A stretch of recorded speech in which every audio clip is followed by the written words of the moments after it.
Hey everybody, Cold Steel Bill here coming to you from the Bob Gnarly 69 channel. You're looking at Santa's workshop. As you can see, there's nothing large here. Nothing large here at all. Alright, here's my shelf. I have my powders in it. I have my raw brass and bullets, and I have finished products up here on the top. If you want to get into reloading, you don't have to have a gigantic shop. Now, if you're reloading every damn thing under the sun that is produced that has a SAMI schedule, then yeah, you're going to need a big area. But I only load, I load handgun cartridges, and really only three because they're the three that I enjoy shooting. I reload 9mm, I reload 45 Colt, 454 Casull, 38 and 357. So I don't need a giant workshop. Now I've got brass and I've got dies to do 223s and 7.62 by 39s. But if you want to get into reloading, you don't need a gigantic area. You just need somewhere that you can put your stuff, okay, and mash bullets together. It doesn't have to be all that fancy schmancy or anything like that. Okay. My reloading table is literally nothing but an old desk. Has three drawers down here on the side. I keep stuff in it. I keep tools in it and parts in it. Tool drawer. A little bit of catch this and that drawer. And dies and, things of nature that your tools that you're going to need.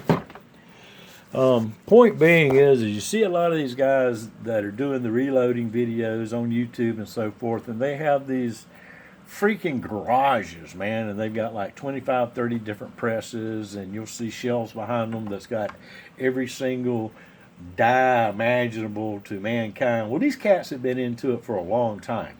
And if not, then I simply say their pockets go a hell of a lot deeper than mine. But in order for you to get into the reloading game, you don't have to spend a pile of money. Of course, you can add to it as you go. Blah, excuse me. But it's not something that you just have to outright, just throw money at the beginning. If you reload a specific calendar or you're looking to reload a specific caliber, I said calendar, I meant caliber, then focus on the calibers that you're going to shoot the most, okay? Up until the corona pandemic slash test run on tyranny slash attempt to normalize the non-normal by our government, the attack that we have been exposed to on our liberties and the attack on the Constitution of the United States and the Bill of Rights. It's crazy. It's really, really crazy. I'm real fortunate that I had a pretty good supply of primers left on certain items because they're not available right now. I did manage to score up a bunch of 357 rounds the other day, and I have quite a bit of brass left. But and I've got some powder, depending on the recipe, and depending if it's Spear or Hornady or whoever's recipe it is. I've got enough powder and enough primers and stuff probably to go about 800 more rounds on the small primer side and maybe 1,000 rounds on the large primer side of things. But either way, be conservative, I guess, is my message. And if you don't have to shoot, you don't have to practice, then I would suggest hanging on to your stocks right now. Because at Cold Steel Firearms, a UPS truck, a FedEx truck is like seeing Santa Claus roll up. We don't know if it's going to be an order from 6 days ago or if it's going to be an order from 6, 7, 8, 9, 10 months ago at this point. So, things are starting to look a little better, but there's still a long way to go. So, with all this said and everything, I was going to mash up a few 357 rounds. I sat out here last night and put together some 38 rounds for Richard. These are 158 round soft lead points. that I put together for him. He wanted me to put some rounds together for him, so I did. Be conservative with your supplies. That's what I'm saying. Be conservative with your supplies. If you can buy it, get it off the shelf, and you reload, I would suggest going ahead and doing it, because at least you'll have the brass. The primers, don't know when, where, how, but maybe one day we'll see some primers back on the shelf. All your big box stores, they buy all that stuff up first, and of course they sell out first. And if you live in an area like me, which is a very rural area, then you don't have access to it. And of course, if you live in an urban area where most of your big box stores are, then if you're not standing there when they bring it out, then first come, first serve. It's like fishing. First one to the hook is the one that gets the bait. All right, I'm gonna pause you. I've talked enough. When I bring you back, I'm gonna start loading you up some 357 rounds, and I'll talk to you a little bit about reloading. I'm not going to go all into it because there's a million reloaders out there that can give you far more prudent technical and tactical advice on reloading than I can. Jiu-Jitsu is one, and even Hickok 45. One of my favorites is something 45. Really, really cool guy. Very knowledgeable. Can't think of his name right off the bat right now. But there's tons of reloading videos out there. And basically what I'm going to do when I bring you back is I'm going to try to think of a few jokes to tell you, and we're just going to sit back here and we're going to talk about world events, and we're going to mash up a few 357 rounds. All right, guys. As Arnold says, I'll be back. Okay, so change of plans. I'm already set up to mash up some 38s. So rather than go through the hassle of adjusting my dies to go to the 357, which you would think, well, damn, Bill, that's, same diameter bullet. No, yeah, it is, but it's a lot of tweaking and a lot of screwing around to get the die, the bullet set at the right depth, and, not so much the crimp or anything, but I'm already set up. All right, I've already got my 38 die set, 357 38 die, all this good stuff. I've got my brass right here. I've already got my bullets and so forth. This is the bullets that I've been mashing up. I use the one on the left there. That is crap. My mind just went blank. Sierra. Okay, 158 grain deep curl hollow points. The one in the center there, the brass, that's Starline brass. I use Starline brass.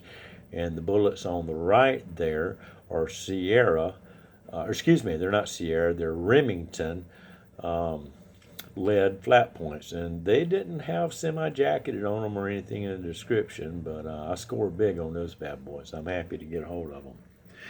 You can use, in a pinch, if you need to, small rifle primers. In the event of running out of small pistol primers, basically what you're doing is you're putting a Magnum primer into your pistol cartridge. Some of my recipes and some of my calibers, the small rifle primer is actually prescribed as opposed to the small pistol primer. And it says if you do have to use a small pistol primer, be sure that they're Magnum loads. Okay, that would be in my 454 Casuls. But the 45s take a large pistol primer, and I can't really think of anything else right off the bat that takes a small pistol primer other than possibly a 17 HMR or something like a 22 Hornet or something like that. But either way, it's irrelevant. So we're going to get the camera set up here, and we're going to talk BS and mash up a few 38 special rounds. Y'all hang on. And by the way, if you have something on the grill, don't get distracted with a effing YouTube video. Alright, back to the room. Alright, well, now that I've exposed my cuisine abilities, damn, the sad part about that is I knew better than to leave that thing on there the way I did, and I did. So My dog will eat good tonight. All right, so what we're going to do is I'm going to use these CCI small pistol primers. And as you can see, I have them in one of these really high-speed fancy. This is probably not from RCBS, but when you put your primers on a lid, right, some kind of a plastic lid. This is actually a peanut butter lid. So you put them in and you shake them because they're round on one side and they have an edge on the other. And the plastic, I assume, catches that edge. It'll turn them all upright. And so, you prime them up. Now, I've already prepped my brass. And when I say I've already prepped my brass, I've already taken a tool. You want to take your brass and you want to prep it before you start loading it. And by that, I mean that you want to take these tools. Okay, this is these little tools here are the ones that typically come with a starter kit, right? And you'll want to move up from that, and you may find out that some of this stuff, it works real well, but I even use just a tech driver sometimes, as well as a, you see I have some picks over there, and if you're going to reload, you're going to mess around with guns and clean them and all, you need these picks, right? You get you a set of picks and hooks. All right. So anyway, you have a cleaning tool. That's for your primer pocket. You also have a champering, okay, and deburring tool. And again, these typically come with like your starter kits. That's a long time sitting around, so I went ahead and stepped up my game. I got me another 4-hole. I got several of those actually. These right here. You want to keep one or two of these around. They're cheap.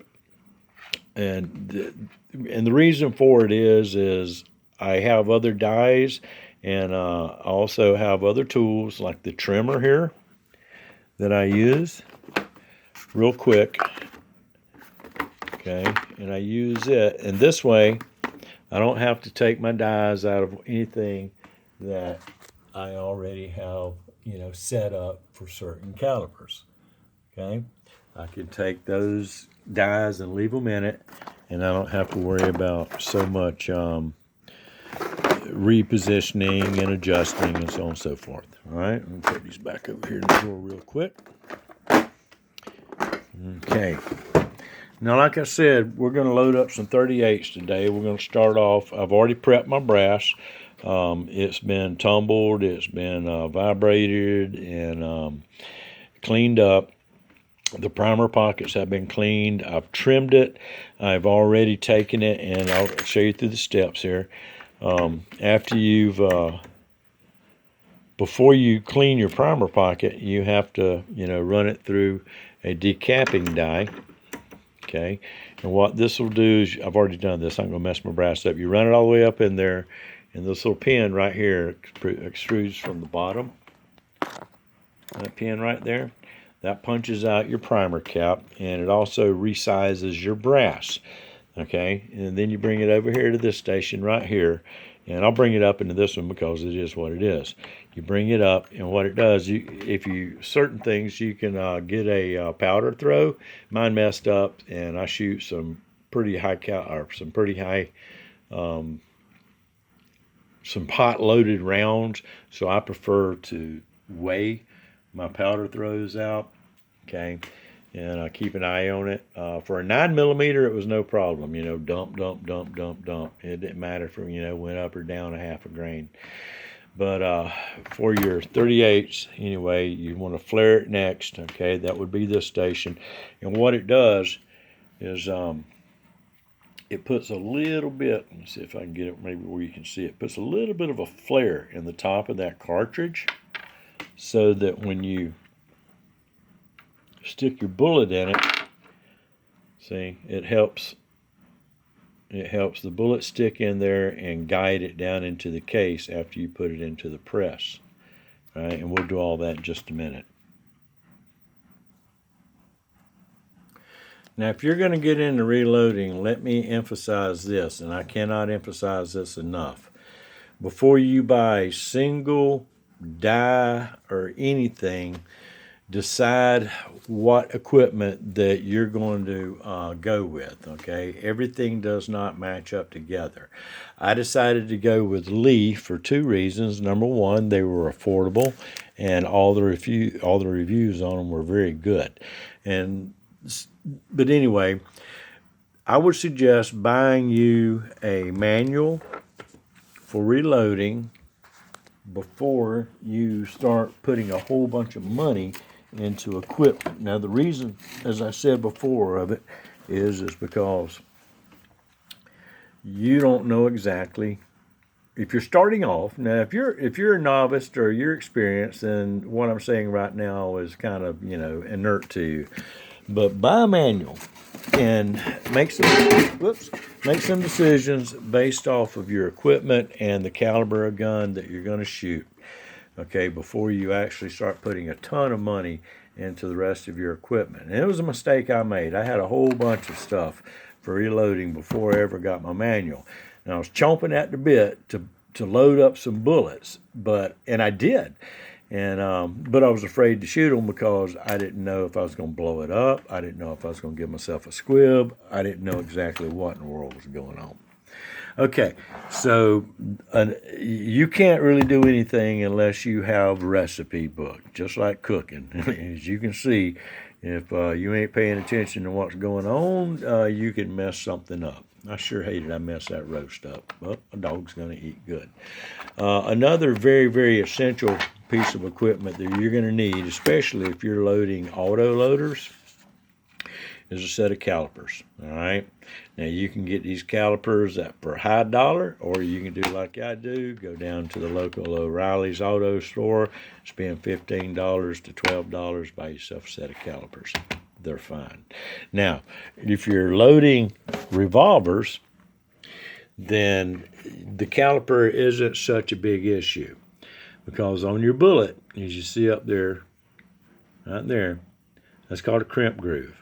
All right, you set your brass down to where you crimp it into that groove right there. If you're shooting a revolver, then you don't have to be so specific about your measurements. Okay, I think 1 point something another is the length for the 357s or the 38. I have to look. But again, that's why you have a recipe book. It tells you everything that you need to know about the calibers and about the brass, and the recipe to load it with, and what powders have been tested, along with your velocity, feet per second, COF, yada, yada, yada. Again, the book. I can't stress it enough. The book. Doesn't matter who you buy it from, just get a recipe book. Also, most Lee dies, every one that I've ever gotten, came with a recipe for different calibers. So go at it from there. Again, you do your due diligence. Now, I've already set my scales up. They're set for 6 grains, okay? And I'm using Power Pistol. Now, one of the things that I do, just because you can see I can get sidetracked, as you saw earlier, I burnt the crap out of that roast. I'm just not going to get over that, guys. I'm mad at myself. I burnt that roast, and because I got distracted, all right? Now, I live alone, but for some reason or another, I can still screw things up, put things where they shouldn't be. So what I do when I load, I do 2 things. I take and I make sure that the powder is on the table that I'm using in my powder throw. These are just cardinal rules. But as an extra step, just in case somebody comes behind me, or I come behind myself and I move that bottle of powder back over here on the shelf, and I look at that going, all right, what the hell's in that thing? What I do is I take a little piece of paper, I write it down and then I go, boop, put it in the powder throw. This way I always know what's in it, and I always know what I've got it set for. And when you dump your powder, you just take it out. It won't impede your flow. I promise it won't. And if it does, you just go and you're back in business. Okay. So we're going to set up some primers. First thing we're going to do, I got some brass right here. All right, again, I told you they've already been prepped. And the first thing you want to do is to take and find the correct shell holder, okay, for your brass. And again, all this stuff is set up for you. All right. Then you want to get the proper. Okay. You have a small and you have a large primer seat. You come over here, depending on your model of press, put it in here. All right. And you take a primer. I just stick. A lot of people wear gloves. I figure I'll die with it, not from it. All right. Once you put your primer in your primer seat, you come up. Okay. And you seat your primer. You can use hand primers too. Okay. Look at it. Run your finger across the top, and you should feel that the primer is just 100,000ths of an inch lower than the outside of the breast. You got it seated in there real good. Okay. All right, and you've already got the top flared. At this point, I want to come over here to the powder throw. Let's see, how am I going to do this? And keep it in the camera. All right, what I'm going to do, I'm going to hold this up. I'm going to hold that empty cartridge up to that right there. All right, and then with my other hand, I'm going to lift this lever up right here, and it's going to measure out some powder into that cartridge. And when I drop the lever back down, it's going to drop it into my cartridge, okay, into that brass. Now this right here, what you do is you start with your recipe, you weigh out that amount, okay, and then you start adjusting your powder throw. Okay, that unscrews right there, a little lock nut does, and you turn it clockwise to reduce the amount. You turn it clockwise to open that piston up so you have more room inside this cylinder to catch powder from here. And once you get your throw set to the weight that your recipe is called for, then you can just start loading brass. Now you want to check it. I check mine about every 10 to 15 to make sure that I'm still on. If you're, up a little bit, you adjust it back down. If you're down a little bit, you adjust it up. But once you lock that nut in it right there, you're typically good to go. All right, so I'm going to pause you, and I'm going to go ahead, and every one of these right here, I'm going to go ahead and put primers in them, and I'm going to go ahead and powder them. I'll be back. Okay, so I've got these 6 cartridges that we're going to use primed up, all right? I've checked them all. They're set real good. My next move would be come over here, and I'm individually going to go from that one to that one to that one to that one and put the measured amount of powder in. Yeah. Let me see if I can set y'all up over here somehow. Maybe you can see.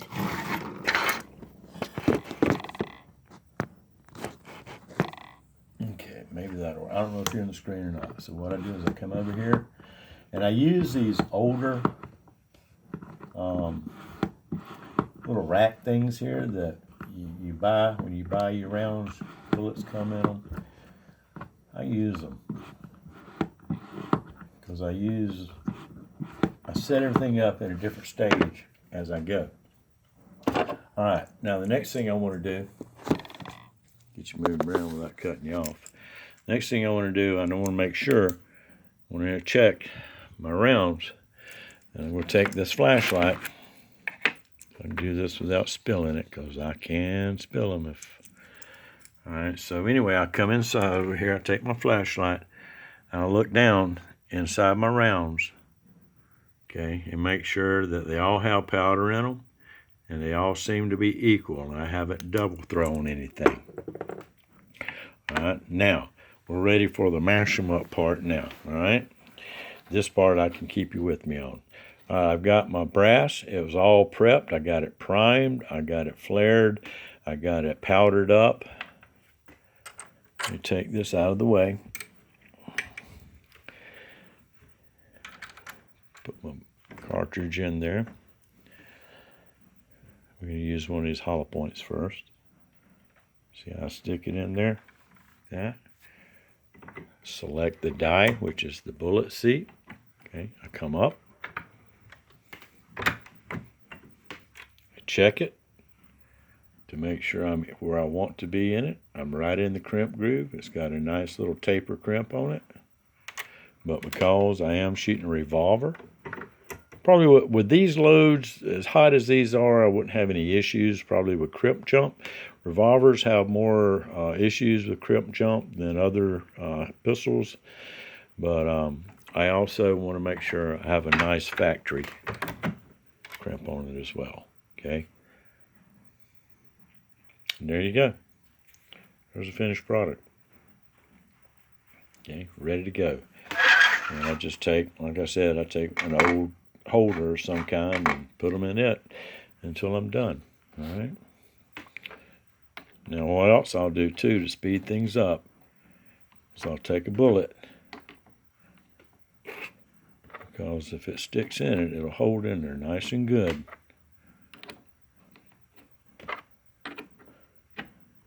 Okay, and then I just get jiggly with it. Go back to my bullet set. Nice crimp on it. Or roll, and nice factory roll.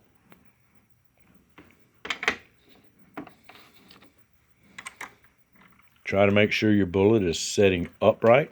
Okay, sometimes they'll be a little crooked, and when that happens, I'll get it started just a little bit. Okay, then I'll bring it back down and I'll rotate my my cartridge a little bit. I don't know if that helps anything. It's just me, something I do.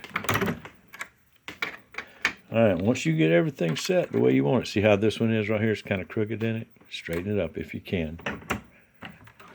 Set the bullet. Nice factory roll crimp on it. Boom. And the more you do it, the faster you'll get. You'll enjoy the world of hand loading. Now, imagine how fast you could do all this if you didn't have somebody like me talking the whole time you're doing it. Bob Gnarly 69 channel, thank you very much for joining me. This is Cold Steel Bill. I hope you've enjoyed this little episode of reloading for dummies. Well, this is not a game. It's very serious business, but it is not rocket surgery. It is not. If I can do it, I promise you, you can do it. If you can read and follow directions, and you have the proper equipment, and you don't do anything outside of the parameters of what the instructions tell you to do, you can reload and you can be very proficient at it. And as you go along, just like myself, I consider myself a novice at the greatest level. But you can still do it, and you can be proficient if you can get the parts. And some calibers, it'll save you a pretty good bit of money. And before the pandemic hit, you could buy a 9mm off the shelf as cheap as you could reload it, if not cheaper sometimes, given the labor and material and stuff, mostly the labor. But with all that said, okay, Cold Steel Bill here, coming to you from the old back room in Santa's workshop. And you don't have to have that big of an area, okay? You really don't. This is just a standard desk, okay? I got a little bit of reinforcement on my press, but outside of that, if you're not getting hog wild and all you're reloading, you don't have to have a garage to do it. But man caves are nice. This is my man cave back here. Okay, everybody, I love you. I mean it. Cold Steel Bill here, coming to you from the Bob Gnarly 69 channel. I hope something that I've said today and something that I've showed you is a level of attribute. We got some serious cold weather coming down here. Damn you, Ray, you're sending this cold weather to Florida. I don't like that, but I love you anyway, cuz. Cold Steel Bill, Bob Gnarly 69 channel. Adios, mi amigos. Au revoir. Bye.